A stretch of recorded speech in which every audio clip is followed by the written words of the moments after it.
We are with Joe Tarasco and Nick Anderer here at Marta, and today, fittingly, we're talking about pizza toppings, which I don't think is a better topic, right? Definitely not. Not at Marta. First of all, not at Marta. So, first of all, what makes a really great pizza topping? Like, where do you even begin when you have, like, okay, you've got the dough and you can go anywhere? Like, how do you even know how to filter it out? I think honestly it starts before you even get to the dough. It's just kind of like what would be a fun thing to put on top of a pizza. And then what about sauce versus not sauce? Because I think that's, people traditionally have a red sauce, but how do you sort of make that balance?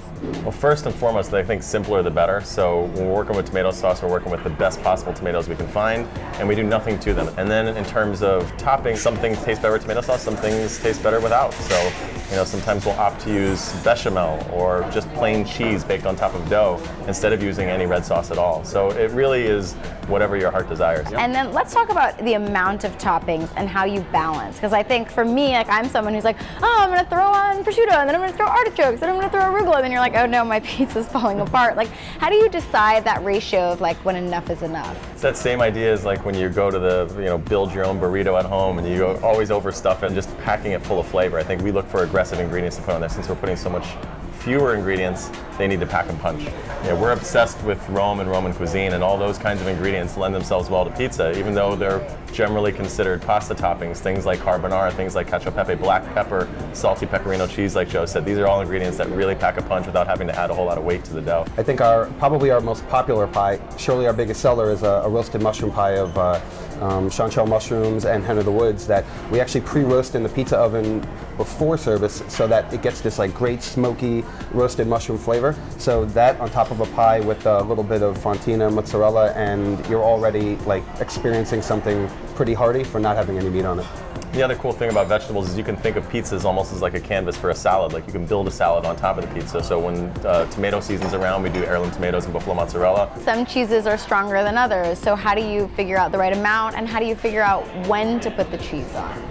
Well, I think that, you really have to think, what does the pie want?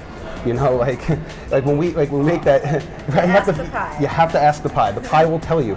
Sometimes it just speaks out. You're looking for something like saltier and a little bit funkier, or something a little bit neutral, like the mozzarella. So, you're really just trying to figure out what your highlighted ingredient is and then play to that. So when you think about topping before or after, not just the cheese, but some of the ingredients, you mentioned some of the vegetables. How do you balance that of sort of having the freshness of maybe a tomato on top versus the cooked tomatoes? What's the balance there? Well, I think that, you have to kind of figure out, is the topping going to be something that needs that burst of freshness and brightness, like a little bit of raw lemon juice, or the arugula that's going to cut some kind of a hearty quality to the pie? Yeah, and a lot of times we play with temperatures too. Like we like having pizzas that have this sort of hot-cold yin-yang thing going on, where we put in like just tomato sauce, throw it in the oven, pull it out, and then top it with like room temperature, even cold stracciatella cheese, and you get this like blast of like this like cold, fatty, unctuous, stracciatella, and then the hot, bubbling tomato sauce around the outside.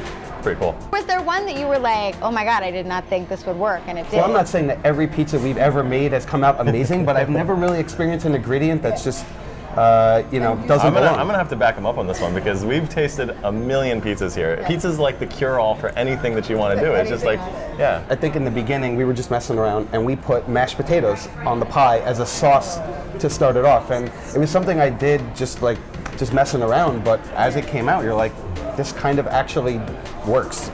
Yesterday, it doesn't not work at yesterday least. He chopped up lasagna. Yeah. He made it delicious. He just chopped up lasagna and crumbled it all on top and put it in the oven. It was like one of the most delicious things we ever made. So yeah, anything can go on a pizza. So speaking of anything going on a pizza, you're making us 2 pizzas today to kind of showcase different ingredients. What are we making? Yeah, it's not going to be lasagna pizza. We're going to do 2 slightly more classic with a little twist to them. So one of them is going to be a matriciana pizza, which is based on a Roman-style spicy tomato sauce that normally goes on bucatini pasta. But we're going to put this on pizza, obviously. So it's basically tomato, that rendered guanciale, some red onion, and then a little bit of a chili and pecorino cheese. And then the other one is this coppa cotta. We take shoulder ham, we're rolling it up, seasoned, brined, and then cooked in our smoker. Some fontina, mozzarella, and a little bit of thyme, some fresh arugula, red onion, and some lemon juice to kind of make it pop. Awesome. Well, will you show us how to make them? So excited. Oh, sure. Let's do it. All right, so now we're back by the pizza ovens, and we're going to make 2 pizzas today. one coppa cotta, and one amatriciana. Let's roll. So we're going to put on this tomato sauce. It's going to get topped with guanciale, which is basically face bacon, cured pig's jowl, and then it's going to go in the oven. And then when it comes out of the oven, a little bit more magic happens. I'm going to be working on a coppa cotta pizza. It's a house-cured shoulder ham that we make. So I'm going to top the pizza first with a little bit of fontina here, a little bit of house-made mozzarella, and a little bit of thyme. And it pretty much gets blind baked with the cheese on it, and then again gets topped. I think a big part of what we do here is topping pizzas after they come out of the oven, so you have both cooked and fresh ingredients at the same time. So with the fresh ingredients, we're always looking for things like arugula, heirloom tomatoes when they're in season, sometimes even zucchini flowers that are just dressed at the last minute. Really getting sort of a fresh lemony pop. We oftentimes use lemon juice as a finishing, citrus, zest, finishing salts, herbs, those sorts of things. So here we've got tomato goes down first. The guanciale, the face bacon Nick was referring to, and guanciale fat, finished with some red onion. So I have the fontina cheese. It's this grated stuff. It's kind of sharp, really pungent. Goes great with mushrooms. We actually do a mushroom pie with it. But it also melts really well with this coppa cotta. So what you end up with when this melts and you put the that thin sliced coppa on top of it, it almost tastes like an open-faced ham and cheese sandwich, Italian style. How you looking? Ready to go? Ready to go. Let's roll.